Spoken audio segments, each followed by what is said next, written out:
बिस्मिल्लाहिर्रहमानिर्रहीम।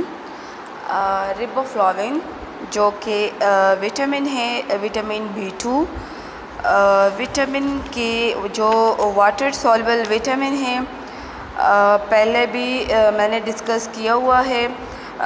Vitamin B complex जो कि रिबोफ्लाविन है।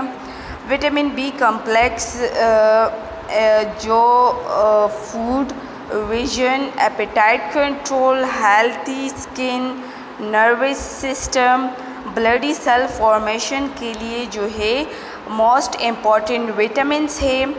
और इससे जो है जो कि मैंने डिस्कस किए हैं, विजन, हेल्थी स्किन के लिए, नर्वस सिस्टम के लिए, सेल फॉर्मेशन के लिए most important B complex vitamin बहुत ज़्यादा इम्पॉर्टेंट है। अब अगर मैं रिबोफ्लाविन जो कि B2 है उसकी अगर मैं बात कहूँ तो ये हमारे पास वाटर सॉल्युबल है। अब वाटर सॉल्युबल है तो वाटर सॉल्युबल ये है कि ये क्या है, ये हमारे बॉडी के लिए डेंजर नहीं है। अब डेंजर नहीं है तो क्या होगा, अगर ये हम फूड में लेंगे तो ये बॉडी से यूरिन के ज़रिए जो है ये बॉडी से निकलेगा। अगर ये हम क्वांटिटी में लेंगे तो ये इसकी बॉडी में डिपोजिशन नहीं होगी और ये जितना हम लेंगे तो ये डेंजर नहीं होगा। फिर ये है कि थर्मोस्टेबल है। थर्मोस्टेबल ये है कि ये हीट अगर इसको हीट देंगे तो ये इसकी स्ट्रक्चर जो है ये वो हीट से जो है डीनेचर नहीं होगी, ठीक है। फिर सोर्सेज ये है कि एनिमल में ये है कि जो लिवर है, किडनी है, हार्ट है, फिश, एग और मिल्क, ऐसे जो हेल्दी फूड है, हेल्थी चीज़ें हैं, उसमें क्या है एनिमल में, इससे रिबोफ्लाविन जो है जो कि B2 है विटामिन, वो चीज़ें वो B2 हमें प्रोवाइड देती है। प्लांट में जो रूट वेजिटेबल्स है लाइक कैरेट हो गया। अब अगर मैं आलू की बात ले लूँ, वो भी रूट वेजिटेबल्स है, जो कि रूट वेजिटेबल्स है। मैंने एग्जांपल इधर कैरेट की ली है। और फ्रेश फ्रूट्स जो है वो क्या है, वो हमारे पास जो है B2 है, रिबोफ्लाविन है। अच्छा भैया, इस तरह ही रिबोफ्लाविन जो है वो एनर्जी मेटाबॉलिज्म के लिए मोस्ट इम्पॉर्टेंट है। एनर्जी मेटाबॉलिज्म के लिए ये है कि जैसे हमारे पास कार्बोहाइड्रेट है, फैट्स है, प्रोटीन है, इसकी मेटाबॉलिज्म में बहुत ज़्यादा हेल्प देता है। और ये है कि स्किन हेल्थ और नॉर्मल विजन में, अब मैंने कैरेट की इधर बात की है तो अगर रिवीजन करूं, फैट सॉल्युबल में अगर आ जाऊं और मैं अगर विटामिन A की बात करूं और कैरेट में आ जाऊं तो उधर कैरेट में विजन के लिए मोस्ट इम्पॉर्टेंट विटामिन A था। तो उधर विटामिन A जो है उसमें मैंने कैरेट की बात की थी, तो इधर भी कैरेट है। और एग्ज़ाम्पल में मैंने इधर लिखा हुआ है, मैं इधर लिखा तो मैंने कैरेट है और लिखा आई थिंक मैंने इधर नहीं लिखा, ठीक है, मैंने इधर लिखा नहीं है एग्ज़ाम्पल में। हाँ लिखा है for I condition including I fatty, ठीक है, कैटरेक्ट एंड ग्लूकोमा। लेकिन मैं इधर बता रही हूँ कि नॉर्मल विजन के लिए जो कि आई के लिए है, आप लिख सकते हैं। मैं वर्बली बता रही हूँ कि नॉर्मल विजन के लिए विटामिन B2 इम्पॉर्टेंट है। तो आप रिबोफ्लाविन की इधर फंक्शन लिख सकते हैं, फॉर आई कंडीशन के लिए भी हम यूज़ कर सकते हैं। फिर जिस तरह मैंने मिल्क प्रोडक्ट में भी बता दिया, vegetables, leafy green, cereal, bread, whole grain enrich, ठीक है, इस तरह सोर्सेज मैंने बता दिए ये, और मैं इस तरह बता रही हूँ। अच्छा, यूजेस जो है, यूजेस ये है के use in a cervical cancer में यूज़ होता है, use in a migraine headache, जो कि मिग्रेन हेडेक है रिबोफ्लाविन। अब इवन हमें पता है कि विटामिन जो है, अब ये चीज़ें हमें ऑब्वियसली एनर्जी देती है। मैंने पहले आपको बताया कि कार्बोहाइड्रेट, फैट्स और प्रोटीन की मेटाबॉलिज्म में हेल्प देता है। अब एक चीज़ की मेटाबॉलिज्म में हमें हेल्प देता है तो ऑब्वियसली हमें एनर्जी देगा। अब एक चीज़ हमें एनर्जी देती है जो कि क्या है, विटामिन B2 है। अब विटामिन B2 हमें एनर्जी देता है। अब एक चीज़ हमें एनर्जी देता है तो ऑब्वियसली बॉडी में एनर्जी आती है तो क्या होगा, एक फंक्शन, एक बॉडी का एक ऑर्गन है या एक प्रोसेस है वो सही काम करेगा ना। तो अब वेंस है या एक ब्लड सर्कुलेशन है या एक सेल प्रोसेस है तो वो सही से काम करेगा।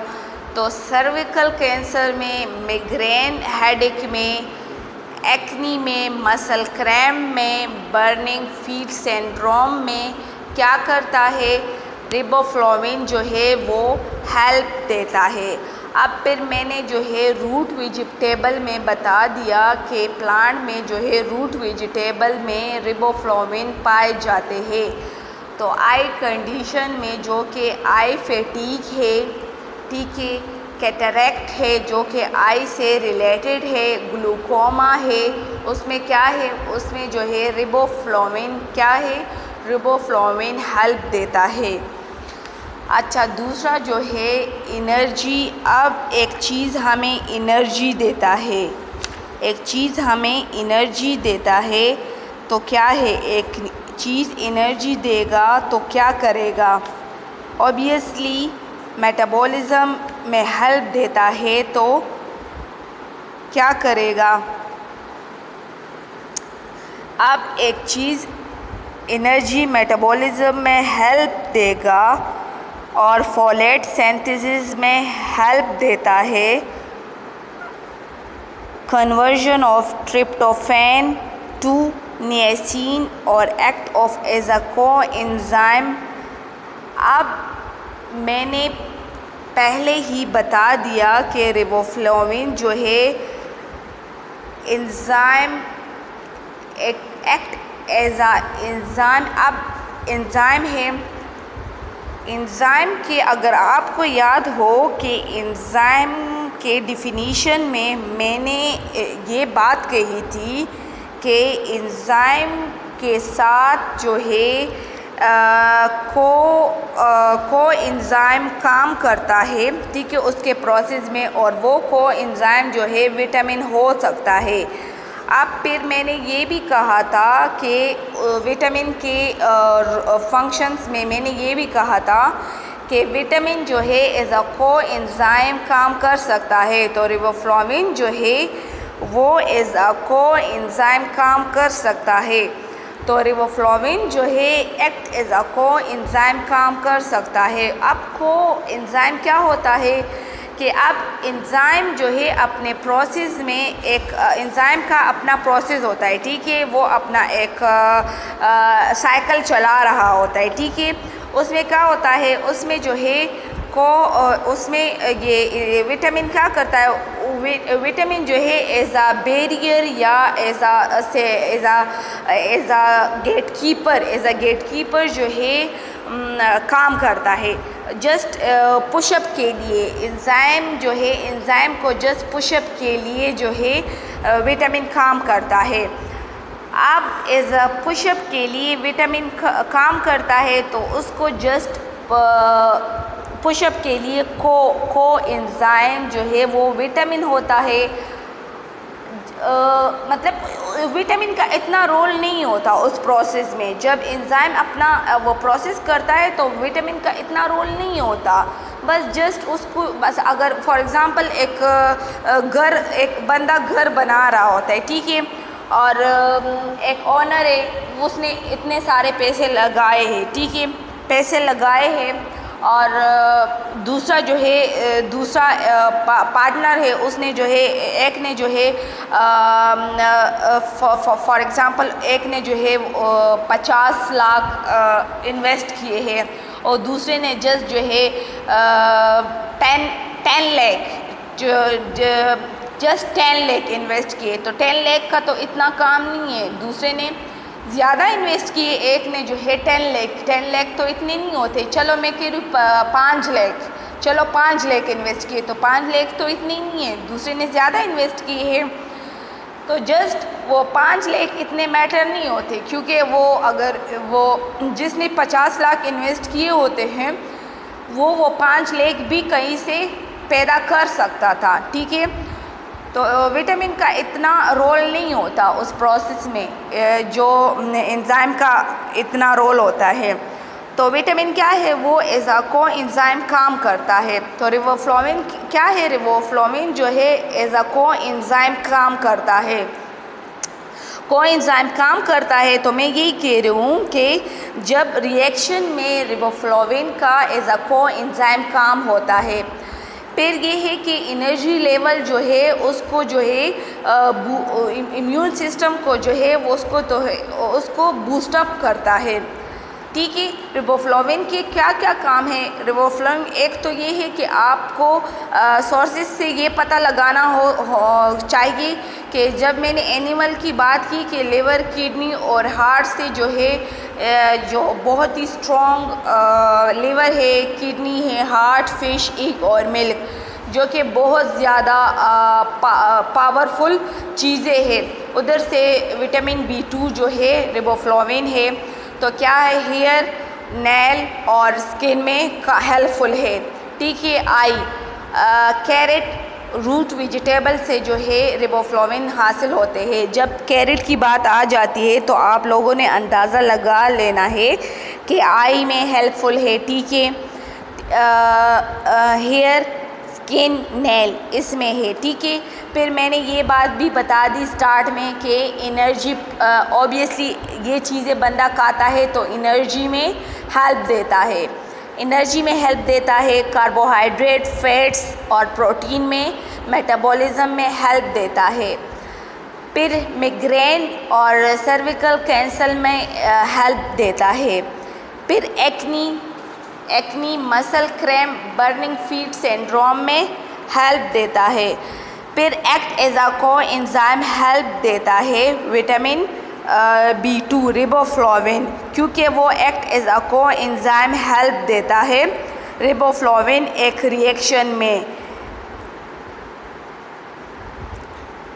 FAD एंड FMN ये एक रिएक्शन है, इसमें मैं डिटेल में नहीं जाना चाहती क्योंकि आप लोग फिर कंफ्यूज होंगे, क्योंकि बस ये आप लोग सिर्फ ये याद रखें, क्योंकि अगर इस रिएक्शन में फिर ये पूरा बड़ा मैकेनिज़्म है, अगर मैं इसमें जाऊंगी तो बहुत ही डिटेल में फिर होगा। अच्छा, फिर आप लोग ये याद रखें कि रिबोफ्लाविन जो है उसकी डिफिशिएंसी की वजह से एरिबोफ्लेविनोसिस एक डिज़ीज़ है, उसमें क्या होगा, उसमें ये होता है कि ऐसा कंडीशन काज होता है कि उसमें एंगुलर स्टोमेटाइटिस काज होता है और मैजेंटा कलर टंग काज होता है। अब मैजेंटा कलर टंग क्या होता है और एंगुलर स्टोमेटाइटिस क्या होता है?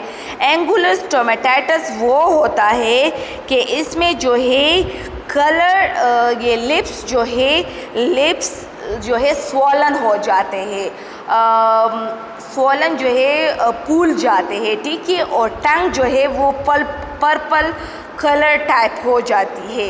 मैजेंटा कलर टंग जो है पर्पल टाइप कलर हो जाती है और एंगुलर स्टोमेटाइटिस जो है ये लिप्स जो है ये स्वॉलन हो जाती है, ठीक है। ये इस तरह टाइप की डिजीज़ हो जाती है, उसको क्या कहते हैं? एरिबोफ्लेविनोसिस हो जाती है। किसकी डिफिशिएंसी की वजह से? रिबोफ्लेविन की वजह से उसको विटामिन B2 कहते हैं। अच्छा, और इसमें और भी साइन सिम्टम्स होते हैं। क्या होते हैं उसमें? इसमें जो है लिप्स जो है वो रेड हो जाते हैं और क्रैक हो जाते हैं। वो ज़्यादा क्रैक नहीं हो जाते लिप्स, और इन्फ्लेमेशन हो जाती है, माउथ में लाइनिंग हो जाती है, इन्फ्लेमेशन, और माउथ अल्सर भी हो जाता है। अच्छा, उसके नहीं, माउथ के कॉर्नर में जो है क्रैक हो जाते हैं। माउथ जो है वो क्या कहते हैं पुश्तों में जो है पूख, माउथ जो है पूखशी, ठीक है, और स्वेलिंग हो जाती है। अच्छा, ये जो है गला भी जो है वो स्वोर थ्रोट हो जाता है, और ये है कि माउथ अल्सर हो जाता है। टंग जो है, टंग में भी लाइनिंग हो जाती है, पूरा माउथ जो है उसका अल्सर हो जाता है, और ड्राई माउथ हो जाती है, और स्किन जो है ड्राई हो जाती है, और स्किन जो है स्केली हो जाती है due to deficiency of riboflavin. ये जो लोग ज़्यादा जो है रूट वेजिटेबल नहीं खाते, और ये लिवर, किडनी और एग, फिश, ये चीज़ें नहीं खाती। अगर ज़्यादा डिटेल में चली जाऊं कि आई में, अगर आई की मैं बात करूं तो आई में रेडनेस आ जाती है।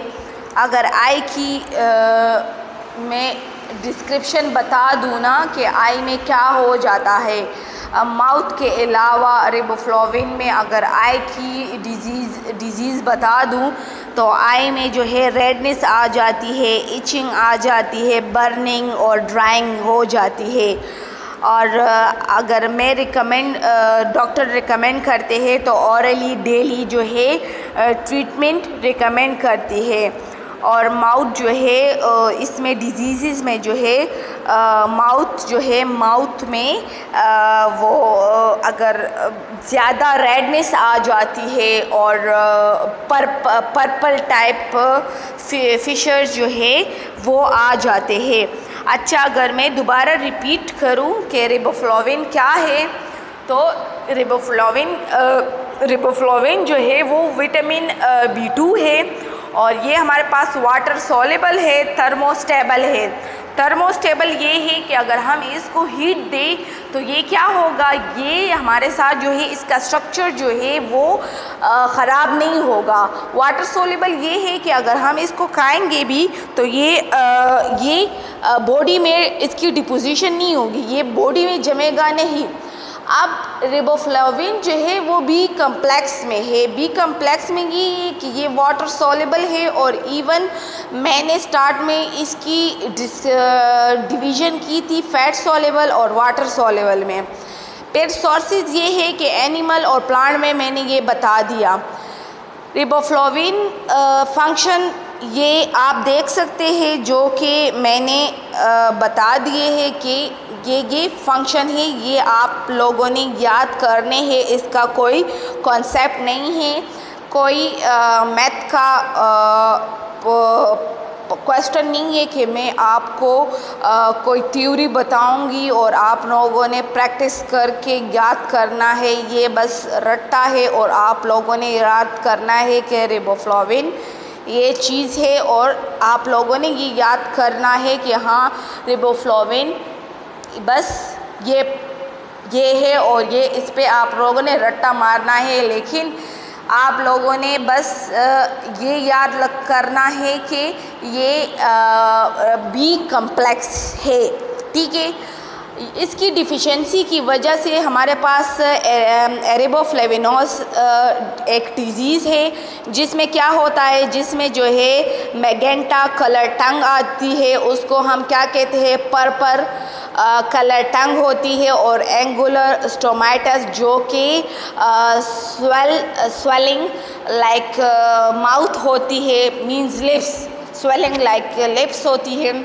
और इसके साथ साथ क्या होता है, क्रैक लिप्स होती है, और इसके साथ जो है जो कॉर्नर होते हैं लिप्स के वो भी क्रैक होते हैं, और अंदर जो टंग है वो भी क्रैक होती है, और भी जो है माउथ अल्सर भी होता है, और क्या होता है, और जो है इसके साथ सोर थ्रोट होता है, और स्केली स्किन होती है, ड्राई स्किन होती है, crack and corner of the mouth होती है, ठीक है, रेड लिप्स होती है, और साथ में lining of the mouth and tongue होती है। अच्छा, ये तो हमें डिफिशेंसी ऑफ द रिबोफ्लाविन हो गई, जो कि vitamin deficiency of the vitamin B2 हो गई, ठीक है। अब फंक्शन क्या है? फंक्शन ये है कि यूज़ इन सर्विकल कैंसर हो गया, use in migraine headache, use in treating acne, muscle cramp, burning feet syndrome, use in I condition, use in I fatty, cataract, glaucoma, जो कि आई रिलेटिक वो है फंक्शंस है, ठीक है, और एनर्जी लेवल में हेल्प देती है। अब मैंने कहा कि रिबोफ्लाविन जो है एक्ट एज अ कोएंजाइम है, ऑब्वियसली हमें एनर्जी मेटाबॉलिज्म में हेल्प देती है, तो ऑब्वियसली हमें जो है बूस्टिंग इम्यून सिस्टम में हेल्प देती है, हमें जो है मेटाबॉलिज्म में हेल्प देती है। किस किस मेटाबॉलिज्म में हेल्प देती है? कार्बोहाइड्रेट, फैट्स और प्रोटीन में, ठीक है। और maintaining hair, skin, nails, obviously एक चीज़ हमें एनर्जी देती है, तो वो क्या, किस चीज़ को मेंटेन करेगी? हेयर को, स्किन को, नेल्स को। तो ये चीज़ें आप लोगों ने याद रखनी है रिबोफ्लाविन, और ये याद रखें कि पेपर्स के हवाले से 3 चैप्टर्स मोस्ट इम्पॉर्टेंट है। Vitamin, protein, carbohydrate most important chapters है, जो कि एक क्वेश्चन तो डन है प्रोटीन से, विटामिन से और कार्बोहाइड्रेट से। इस तीनों से चैप्टर, मतलब तीनों से एक एक क्वेश्चन डन है। तो ये तीनों चैप्टर तो आप सोचे ही ना कि आप लोग जो है ये इसको छोड़े, मतलब प्रोटीन भी ना सोचे कि आप लोग छोड़े, और ना कार्बोहाइड्रेट और ना विटामिन। तो इसको ऐसे याद करें कि आपको फिंगर टिप पे याद रखे, सही है। Okay, thank you so much. Allah पामान।